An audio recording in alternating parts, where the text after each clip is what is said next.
My name is Marvelle Jean Thomas, and I'm 85 years old.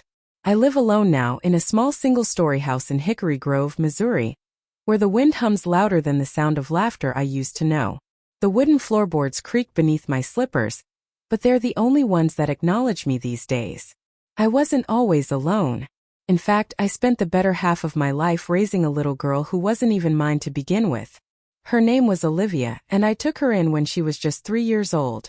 Abandoned by my only daughter, Trina, who left one cold morning and never came back. I gave everything to Olivia. My knees gave out before my love did.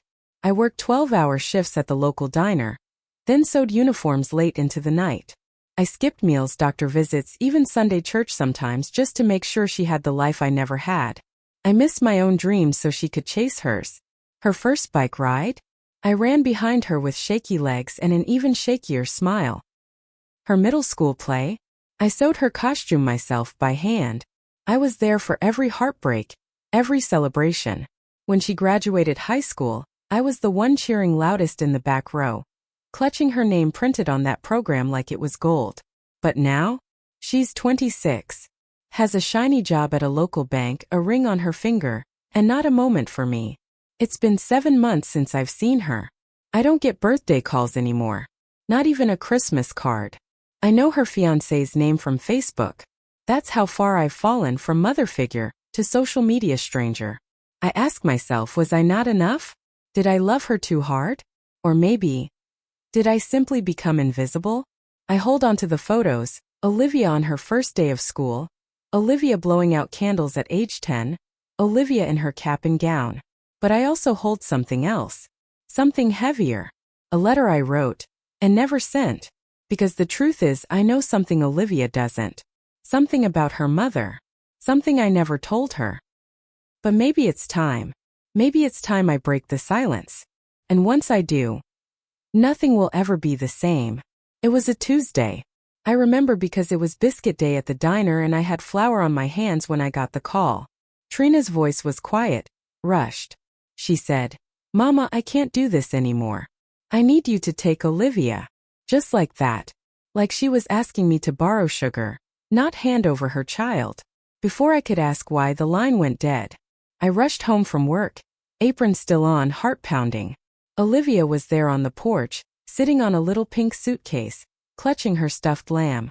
She was 3, barely out of diapers. Her eyes were puffy from crying. There was no note. No goodbye.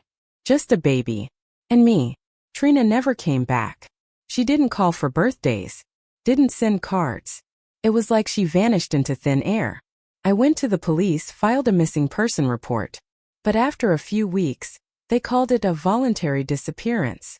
Said she was an adult. Said she had the right to walk away. I didn't. So I stayed. I stayed through chickenpox, scraped knees, lost teeth, and teenage tantrums. I stayed when Olivia asked why her mom didn't want her. I stayed when I didn't have answers. I stayed through cold winters and lean Christmases, making handmade dolls out of scraps and wrapping them in newspaper. She was my second chance. My reason. And for a long time she seemed to know that. She used to write me little notes on construction paper. "Thank you for being my grandma and my mommy." I kept every single one, pressed between pages of my Bible like flowers. But somewhere along the way something shifted. It started with her teenage years. She'd get quiet around her friends when I showed up. Asked me not to pick her up from school anymore, said I embarrassed her. Then college came and the calls got shorter. Less about love, more about what she needed. And now? Now it's nothing. Just silence. But that letter I wrote, it's still in my nightstand drawer. I never gave it to Olivia, because I was scared it would break her heart. But now I wonder, maybe the truth is the only thing that can fix it. Because the truth is, her mother didn't leave because she couldn't do it. She left because she shouldn't have been a mother in the first place. And there's more I've never told a soul. And I think it's finally time. People talk a lot about strength, how mothers are strong, how grandmothers are stronger. But they never talk about how exhausting it is. Strength isn't glory. It's grit. And for me, it was diapers at dawn, soup on the stove at midnight, and swallowing tears between school plays and hospital bills. Olivia never knew how close we were to losing that little house on Clover Street. I pawned my wedding ring to keep the heat on one winter. I stitched dresses from old curtains just to give her something new on Easter. And still, I was proud. Proud to be hers. But Trina, I never stopped searching. Every now and then I'd get a tip, someone saying they saw her in Reno or Albuquerque. I'd follow every lead. One time I even drove 10 hours to Phoenix on a stranger's word. I waited outside a shelter all night just in case. But she never showed. Or maybe she did and didn't want to see me. The truth is, Trina chose to disappear. And no one ever asked why. Not even me until recently. It was only last year, after I fell and spent 3 days in rehab, that Olivia came to visit. She didn't bring flowers. She didn't hold my hand. She barely looked up from her phone. I don't have long, she said. Greg's in the car. Greg, her fiancé. The one I've only seen once in a blurry Christmas photo they never mailed. She told me they were moving to Charleston, starting a new life. And when I asked if I'd see her before they left, she said, "We'll see." No jug. No would be. Just the faint scent of expensive perfume, and the echo of my heart breaking again. But what Olivia doesn't know is this. I found Trina 2 months ago at a shelter outside Baton Rouge. She's sick. She's tired. And she finally told me why she left all those years ago. And Olivia deserves to know the truth. But will it destroy what little I have left? I found the letters buried in a shoebox under my bed, yellowed at the edges, tied together with an old shoelace. They were written in Trina's handwriting, dozens of them. Some angry, some hopeless, some begging. None of them ever mailed. They were addressed to Olivia. I sat on the edge of my bed, my joints aching more from the weight of memory than age. Each letter was like a whisper from the past, a voice I had silenced for the sake of keeping peace, for protecting Olivia from pain. But maybe I was wrong. Maybe shielding her from the truth didn't save her. It made her forget who I was. Dear Olivia, one began, I'm sorry. I don't know if you'll ever forgive me, but I think about you every single day. I left because I thought you'd be better off without me. Your grandma is the best person I've ever known. I hope you know how lucky you are. I read those words over and over. My hand shook, not from age this time, but from grief I had never fully let out. Trina had been broken. Not evil, not heartless. Just a girl swallowed whole by postpartum depression and addiction. And I had chosen silence over explanation, afraid that even the truth would leave scars. Now I see that silence leaves deeper ones. I raised Olivia on bedtime stories and pinky promises. I told her her mother had gone to find herself. I said maybe someday she'd come back. I never said she left in the middle of the night with needle marks in her arms. I never said I found her passed out at the bus station, or that the police called me before the newspapers did. I thought I was protecting her from the ugliness. But in doing so, I erased a chapter of her life. Of our life. And now I wonder if that's why she keeps her distance. Why she acts like I'm a burden, like I'm just the woman who raised her, not her family. The next day, I sat down at my old kitchen table with a pen in hand and Trina's letter spread before me. I wrote one of my own. Dear Olivia, you've built a life without me in it. I've stayed quiet all these years thinking silence was love. But silence is also a lie. There are things you need to know. About your mother. About me. About why I stayed and why she didn't. Please come see me. Not for my sake, but for yours. I sealed the envelope with trembling fingers and dropped it into the mailbox just as the sun dipped behind the neighbor's shed. For the first time in years, I felt something stir in my chest. Hope, or maybe fear. Because if Olivia reads that letter, everything might change. And if she doesn't, days passed. The letter was gone. Taken by the mailman in his wrinkled blue uniform who always smiled politely and never asked questions. But still, the phone sat quiet on the kitchen counter. No buzz, no ring. Just silence, the kind that makes a house feel like a tomb. I kept busy, or at least pretended to. I baked muffins no one would eat. Dusted picture frames with trembling fingers. Watered dead flowers, as if love could make them bloom again. Every few minutes, my eyes wandered to the window. I wasn't waiting for the mail anymore. I was waiting for her. The last time Olivia visited, it was out of obligation. She'd brought her fiancé Wes, a quiet young man who barely looked up from his phone, and the whole visit felt like a formality. She sat on my couch like a stranger in a dentist's waiting room. When I tried to talk about the past, she shut it down with a tight smile and a sip of her latte. Let's not go there, she'd said. But now I had gone there. That letter told her everything. How her mother begged me to forgive her. How Trina wrote letters for birthdays, graduations, even for the wedding that never happened. I included a copy of one of them, the one where Trina said, "She's not just your grandma. She's your guardian angel." I thought it would crack something open. A memory. A feeling. A floodgate. But all I got was silence. Then on the third night, just as I was pulling on my robe, the doorbell rang. My heart jumped. I didn't care if it was midnight or if I looked like a ghost. I rushed to the door, nearly stumbling over the rug. But it wasn't Olivia. It was Wes. He stood there with his hands in his coat pockets, face tense. His car idled behind him, headlights still on. "Olivia asked me to come," he said. "She didn't know how to face you. So she sent me." That was worse than no one coming at all. He pulled out a manila envelope and handed it to me. "She said to give you this. She read your letter. And the one from her mom." I opened the envelope with shaking hands, expecting a note, maybe a photograph, anything. But inside there was just a single sheet of paper. A birth certificate. Olivia's. Next to mother, Trina DeLay. Next to father, unknown. And a sticky note that said, "This is all the truth I ever needed. Please stop reaching out." I stood there on the porch, barefoot, my robe flapping in the night wind, watching Wes walk back to his car without another word. The taillights disappeared into the dark like a vanishing memory.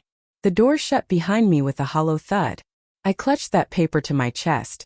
Not because it hurt, but because I needed something to hold on to before I fell apart. I had given her everything. And now she had returned it. With interest. But she didn't know me as well as she thought. I wasn't done. Not yet. I didn't sleep that night. I laid in bed listening to the wind howl against the shutters, but the only sound I heard was Olivia's silence. That deafening, suffocating silence. By sunrise, I was still wide awake. I walked to the hall closet and stood there for a long moment, staring at the old wooden chest wedged behind coats and a dusty vacuum cleaner. It hadn't been opened in nearly 20 years. Not since the day Trina left her baby on my porch and disappeared into whatever storm she was running from. I pulled it out slowly, my knees cracking in protest. Inside was the scrapbook I swore I'd never open again.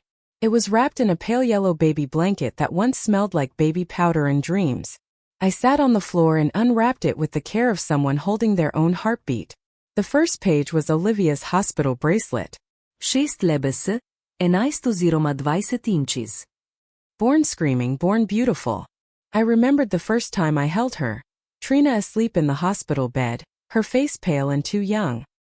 And me, already older than most new mothers, cradling this tiny bundle I hadn't planned for, but somehow already loved more than the air in my lungs. Every page told a story. First tooth. First steps. First day of kindergarten. A lock of hair from her first haircut. Her crooked little handwriting on a Mother's Day card she made in 2nd grade. To Grandma, "I love you more than cake." And then high school. She had changed by then. The hugs came less often. The questions turned to eye rolls. I chalked it up to teenage growing pains. But looking back now, I wonder if she'd already started wondering why her real mother never showed up. Why it was just me at every recital and parent-teacher conference. Why her family tree always had one limb missing. I turned to the very last page. A sealed envelope. Trina's handwriting again. I had forgotten I even kept it. It was the letter Trina had asked me to give Olivia when she turned 18. But I never did. Because when that day came, she was already struggling, emotionally, socially, clinging to what little stability she had. I was afraid the truth would unravel her. So I hid it. Told myself I'd give it to her later. Later never came. Now it was too late. Or maybe not. I opened the letter. My hand shook as I unfolded the paper. My sweet Olivia. If you're reading this, it means you've grown into the woman I always dreamed you'd be. And if your grandma gave you this, it means she finally forgave me. I was young and scared. I didn't know how to be a mother. But she did. She stepped in when I fell apart. She loved you enough for the both of us. She gave up everything for you. You may not understand now, but one day I hope you'll know what it means to sacrifice. I didn't just leave you with her because I had to. I left you with her because I knew she would love you better than I could. I couldn't breathe for a minute. I should have given Olivia this years ago. But now? Maybe I still could. I carefully slid the letter back into the envelope and placed it in a new package, this time with the scrapbook. The whole story. Not my version. Not Trina's version. The version. I didn't bother texting Olivia. I knew she wouldn't respond. Instead, I drove to her office. Yes, I drove. Slowly, carefully. My license was still valid, barely. The parking attendant looked surprised to see an old woman pulling up in a 2003 Buick with a bungee cord holding the trunk shut. I walked in, handed the package to the receptionist and said, "Please give this to Olivia DeLay. Tell her it's from someone who loved her first." And then I left. Not with anger. Not with shame. But with a quiet hope. Because sometimes the truth doesn't knock. It whispers. 3 days passed. I kept the curtains open, just in case I missed the sound of a car pulling into my driveway. I turned the volume on the landline all the way up. My cell stayed fully charged, face up on the kitchen table, like a loyal dog waiting to bark. But silence held me like a straitjacket. I thought maybe she tossed it all in the trash, the scrapbook, the letter, the memories. Maybe she never even opened it. I tried not to cry, but the tears came anyway, one by one, slow and stubborn, just like me. Then on the 4th day, as I was trimming my rose bushes in the front yard, the phone rang. I let it ring once, twice. On the 3rd ring, something in me whispered, "Pick it up." I dropped the clippers, wiped my dirt-stained hands on my apron, and answered, "Hello." It was quiet for a second. Then her voice. "Grandma." My knees almost buckled. "Olivia." I whispered, "Is that really you?" "I got your package," she said. Her voice was softer than I remembered. Less clipped, less guarded. "I read every page. And the letter from Mom." Silence again. Then I heard her sniffling. "I didn't know," she said, barely above a whisper. "I didn't know what you gave up for me." My throat tightened. I sat down at the kitchen table, holding the receiver like it was a fragile piece of glass. "I wasn't supposed to tell you," I said.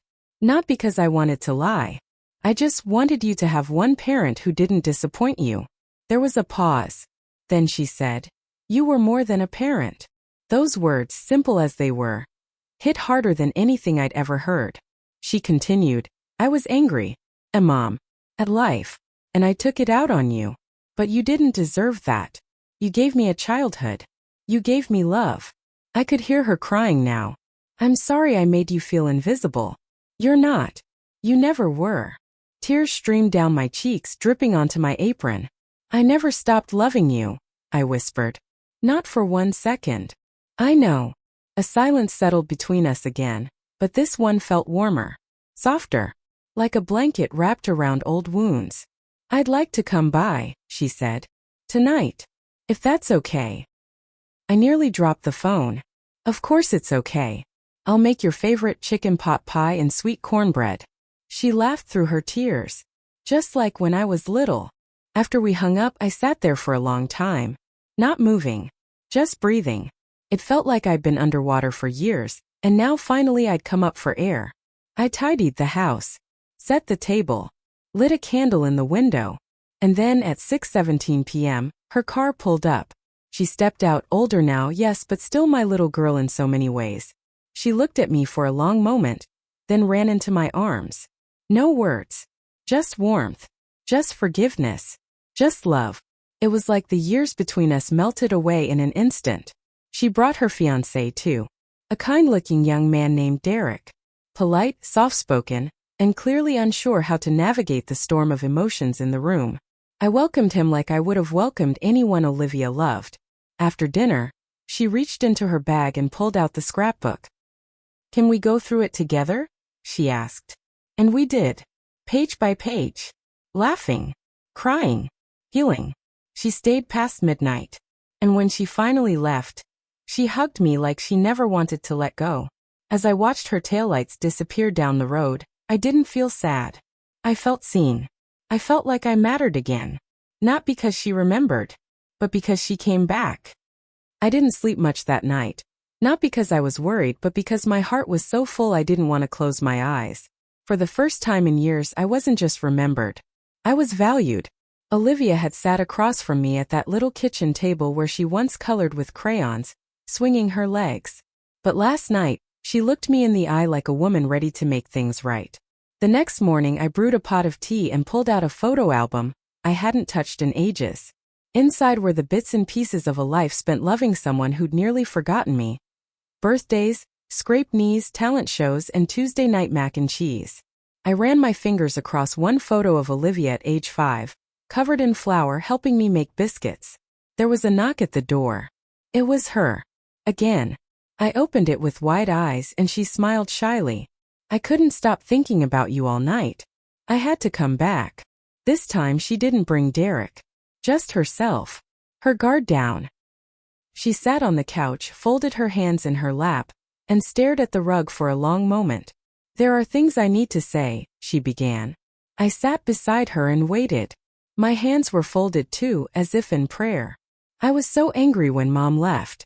You became the safe target. I didn't know what to do with all that hurt. I blamed you for things you never did. I nodded gently. I know. Her voice cracked. But you were the one who stayed. I see that now. I didn't when I was 20 and trying to prove I didn't need anyone.